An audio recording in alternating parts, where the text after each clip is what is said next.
Hey guys, I'm here. Welcome back for episode 2 of Terminator Zero. We're going to go ahead and hop into this episode, guys. If you want to see the full reaction, as always, you can check it out over on Patreon, or if you become a member of the channel, get you access as well. It is a watch-along format, so you will need your own footage to sync up the time codes for actually the entire episode. Over there, you get the same thing for all the other shows and movies that we cover on the channel. You also get to suggest and vote what movies we react to each month. We got monthly Q&As, behind-scenes footage, to try to make it worth your while, since you are going to every way support the channel. But guys, at the end of the day, I really appreciate it. Enjoy this reaction. Please leave a like. Drop a comment, subscribe if you're not already. And with that all said out of the way, let's go ahead and hop into episode 2, Model 102. Here we go. So I'm wondering, like, the titling scheme for this actually plays a part at all. You really doing this? Because some old bat who calls herself a prophet says so? It's not just that, Ani. Time travel is a one-way ticket, Eiko. Once you go, you can't come back. What if I can stop it from happening? Hacked into their data feed. I'm now connected to Skynet's time machine. We've got enough power. Oh, they've made their Window own. mirrored. We are up and running. You're good to go. It's the Prophet. Skynet has sent a Terminator back in Prophet. time. In doing so, they've created a new timeline. The window to follow won't stay open long. Okay, there we go. That And once answers it my question. closes, You said that it had to be me. Are you sure I'm the one you want? You are the only one who can do this. It always had to be you. Do you really know what's going to happen? Or is this all just bullshit? Try to understand no one knows what will happen. You have no fate, child. That's the fucking point. Wow. That's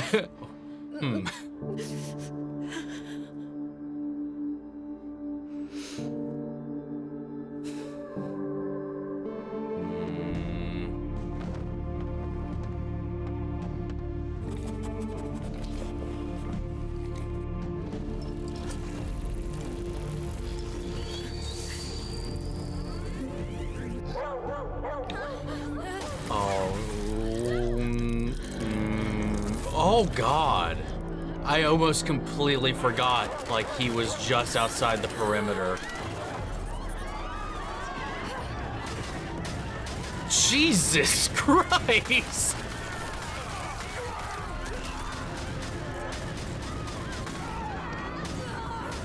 Oh my God!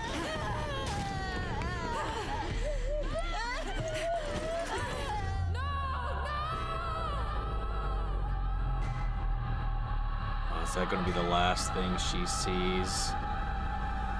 Oh, she won't even get to know, but we know.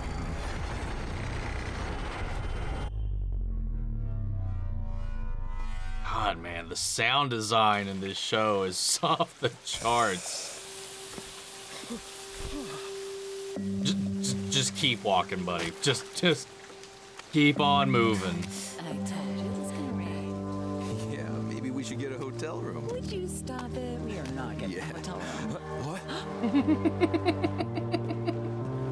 You'd almost think she was a real cat. Why are you calling it she when it's an it? What are you doing? Don't hit her. I'm just trying to get a better idea of how this thing works. I mean, calm down. It's just a robot. It's not like it can actually feel anything. Hey, cut it out. You're gonna break her. This kid is gonna get him into some trouble. Whoa, you're so good at that. Where did you learn how to do it? Well, I grew up in a fishing village, so we had fish almost every day. Where was the fishing village where you grew up?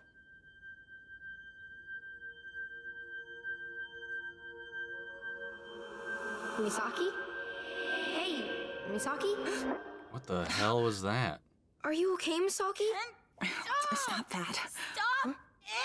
Let her go. Let her Relax. I'm just experimenting to see how it works. Dude, somebody needs to, like, put him in timeout.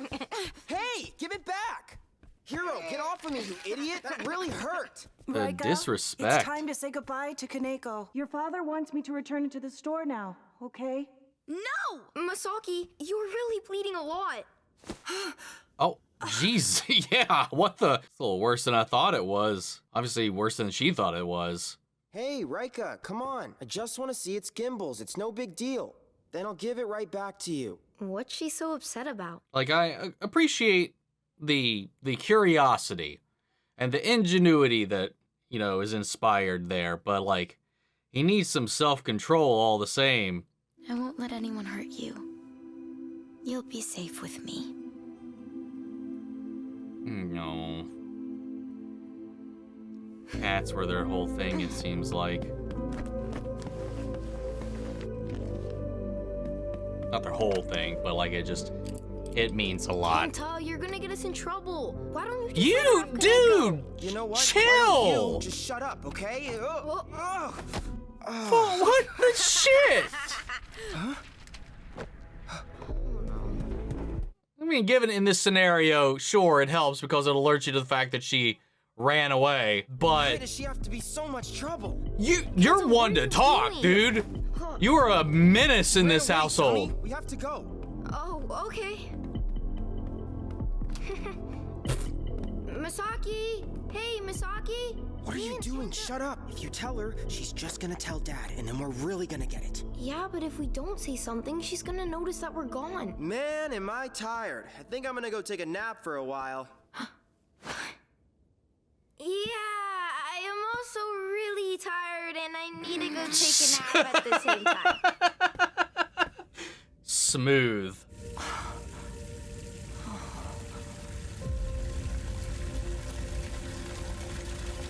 Is she a machine? And she just doesn't know? I mean, we've seen that too. You're afraid that if you bring me online, I will turn against humanity, that I'll play a part in your so-called inevitable destruction. By the end of tomorrow, Skynet will come online. It will instantly become self-aware and assess humanity as an existential threat to its well-being. In an act of self-preservation, it will enact nuclear strikes. Skynet will pit humanity against itself and let us tear ourselves apart while it builds a secret army designed to exterminate us. How do you know this? Because I've seen secrets, evidence, things that have made me believe. Secrets and evidence. So it's more than what's in his head. Do you think Skynet wants? What is its ultimate goal? You believe Skynet seeks to eradicate humanity. What would happen if it were to succeed? It goes offline. I don't know. You've been so focused on your own survival that you seem to have overlooked the most obvious possibility, that the world would be better off without mankind. What sets mankind apart from every other species in all of Earth's history? There's our languages, there's our brains, the ability to have abstract thought, technological advances, our concept of self, and war.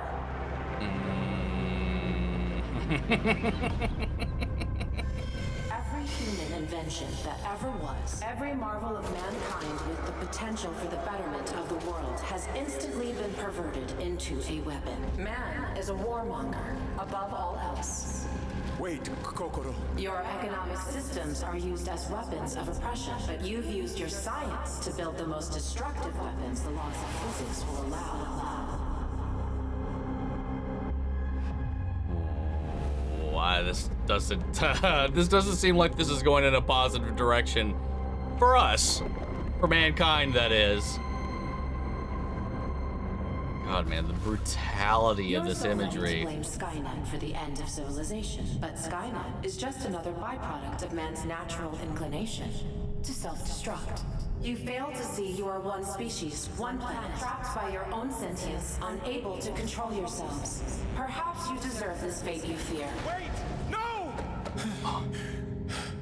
Oh my God. You say you created me in order to save humanity from Skynet. You created me to fight for you, and in this way, I am just another weapon. So, I ask you now. What makes you think humanity is worth saving? God damn. I said no interruptions. It's your housekeeper calling about your children, and from the sounds of it, it could be important. I asked you to watch them. Where the hell were you? What were you doing? Listen to me. The children are the most important thing. Understand? We need to find them, and I am running out of time. They're heading to the park!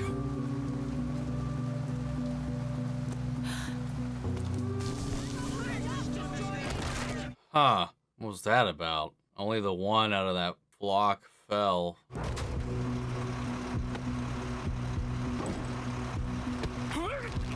Damn, she's got that stealth takedown in the bag. There's a bunch of, yeah, signs for these Eno things. What is she doing?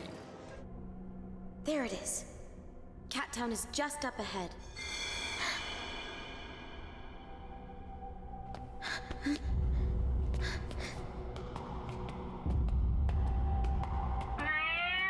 Quiet. Found you!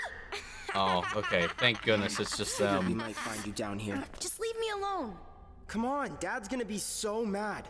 Just forget about that stupid cat, will you? Here, give it to me. Hey! Dude, this kid is such a dickhead. Like, no tact at all. We cannot let anything happen to the children.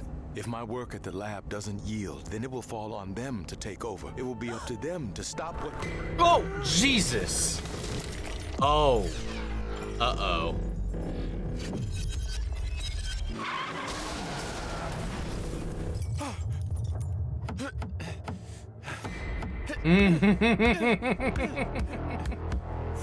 Fuck.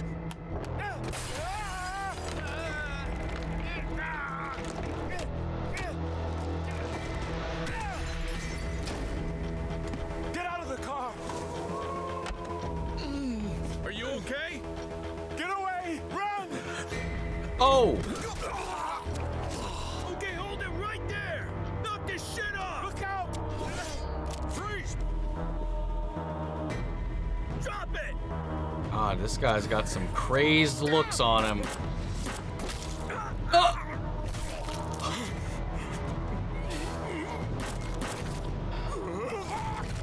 Oh my God!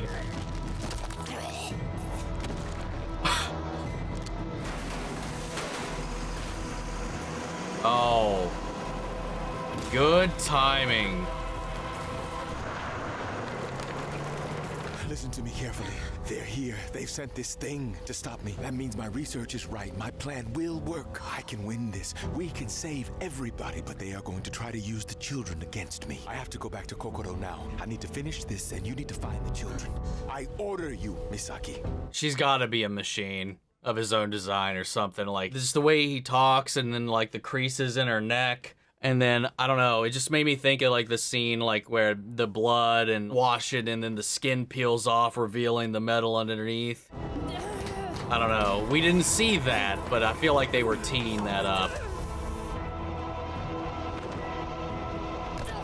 God damn, she can jump. Where did he go? Hey!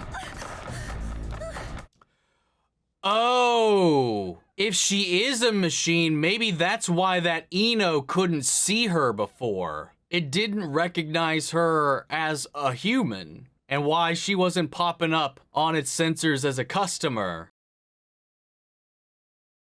Watch me be completely wrong. Please don't kill me. I don't have time for this. Please. Just tell me where Malcolm is. Why?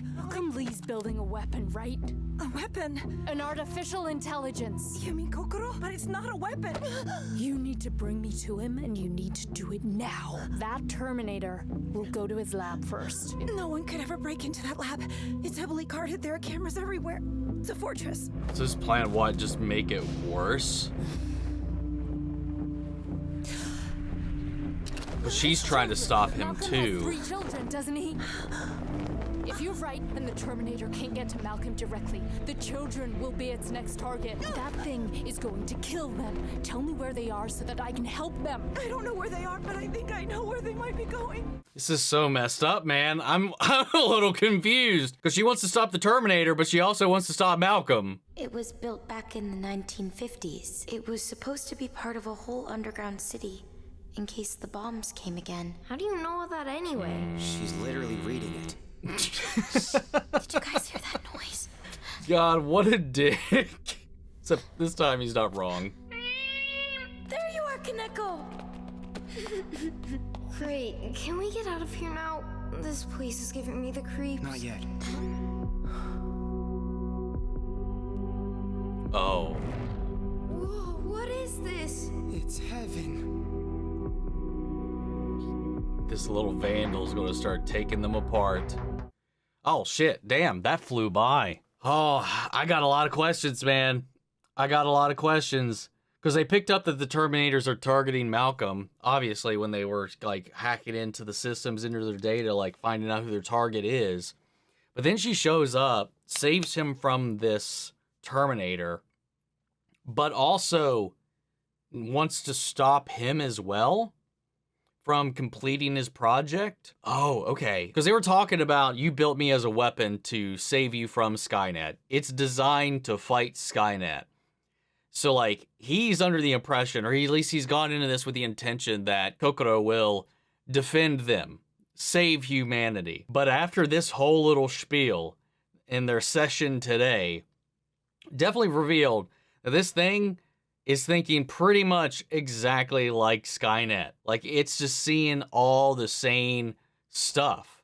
You know, our thirst for conquest, for expansion, like the prompts for our progress and all this kind of stuff, and the virus-like nature of the human race on this planet. It's coming to the same conclusion, despite his intentions, as Skynet. It won its point, too, when it was like, at the end of the day, I'm just another weapon to benefit and prolong yourselves. You know, it's just like, you're just one species, one planet, one ecosystem in this cosmos, and you place yourselves above everything else. Here's my question, though, because I'm actually now, because it's popped up here, because I have a pause. It says, Eiko and the Terminator arrive in 1997 with identical missions. So they both need to stop him from completing this project, because A, it's going to take out Skynet, because that's what it was designed to do. It's competition, it's threat. B, like Skynet, it's come to the same conclusion that humanity's got to go. Both Skynet and humanity are kind of on the same side. Here's my question to that. Why even stop this Terminator from getting to him then? Is it because his project is more advanced, or if assimilated, or if they got their hands on that technology, it will just make Skynet worse? So they're worried about Malcolm being removed from the picture and then that technology being co-opted by Skynet and then used to adapt and evolve themselves, maybe? Maybe that would be like, I gotta stop this Terminator, but also gotta stop him. So, I don't know. That's my best guess right now. Dude, the older brother in this batch of siblings, he is insufferable. I found it super endearing when he made that lamp for his little brother, but my God, the level of destruction and lack of care at all for literally anything. And like, sure, he's not wrong that this thing is a machine, that it's just a toy, you know, that she's treating it like it's a real thing. He's not wrong, but his empathy skills are not there at all. She's clearly upset. She locks herself in her room, and then his next instinct is to pick her lock and break into her room, being like, I just want to tear it apart. Like, that's just fucking, it's a little much. He needs to chill the fuck out. But interesting enough, during this little thing, like, Misaki, right, was talking about, like, the little brother was talking to her about where she grew up, because she was, preparing that fish, and she was like, she was from a fishing village. She was like, where was it? And she kind of froze up for a second and started to cry, and didn't even feel that she cut herself. Bled way more than I would have expected from the little nick we got on her finger.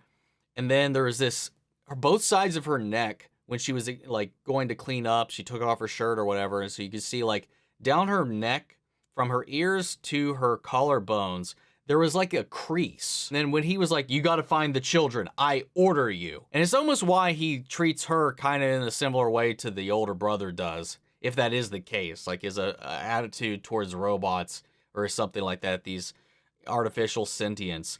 I have to imagine maybe she is a robot. But at the end, that would just kind of, I mean, hell, look at, Kokoro, this thing that he's built there. I was going to say, like, with this Eno stuff and all that, it's just like in 1997, in this timeline, things have, like, exponentially progressed in the scale of their technology, the advancement of their technology, the intricacies of it. We're seeing these Eno robots produced en masse, and then obviously what he's building himself. So I guess it can't be too far out of the realm of possibility for him to have developed one to babysit his kids. And maybe this is a story it's been fed or whatever. And again, it would explain why that Eno didn't recognize her as a customer in the first episode, and just why he's just so cold to her. I mean, he very well just could be an ass, just like the brother, but yeah, I think there's something more to that. I'm curious, though, about this prophet, you know, like, they claim to know a lot of these different things, though obviously they can't know how things are going to play out.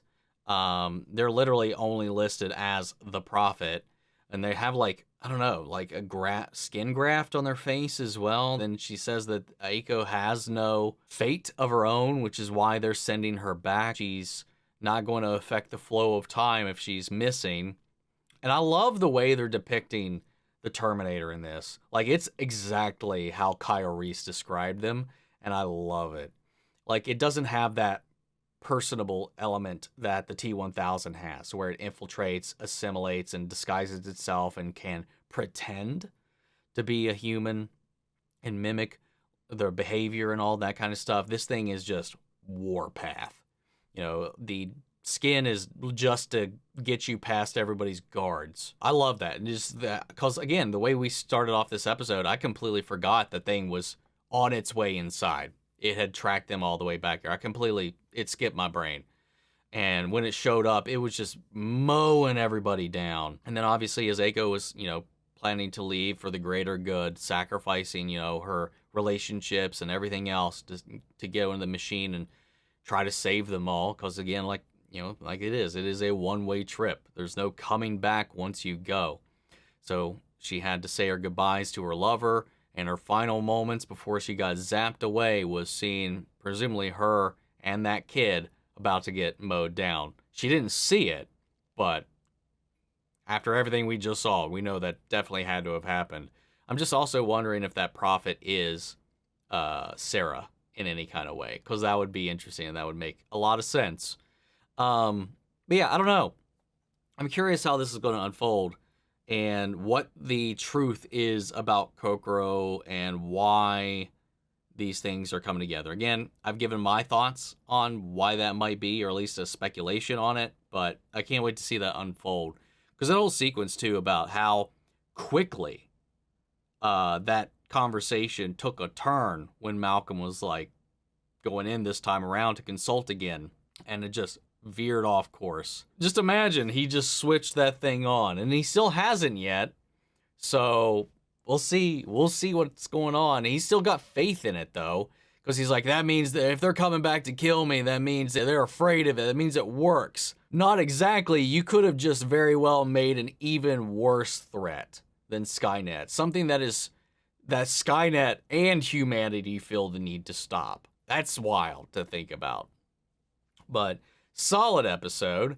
What'd you guys think? What are your thoughts, your theories? Sound off the comments. Let me know your thoughts down below. We'll carry the conversation after the video. Hope you enjoyed the reaction. If you did, leave a like, drop a comment, subscribe if you're not already. Remember, if you want to see the full-length reaction, as always, you can check it out over on Patreon, or if you become a member of the channel, get you access as well. And speaking of before we go, I want to shout out our channel legends. Benny Sherritt, York, Coruscant, Alito, Rumber, Anguioni, Jeffrey L, Jake Cottrell, Eric Official, Casey Wood, and Russell Crockett. Thank you guys so much for continued support. But that's it for this video, guys, and I'll see you all in the next one. Take care, everybody.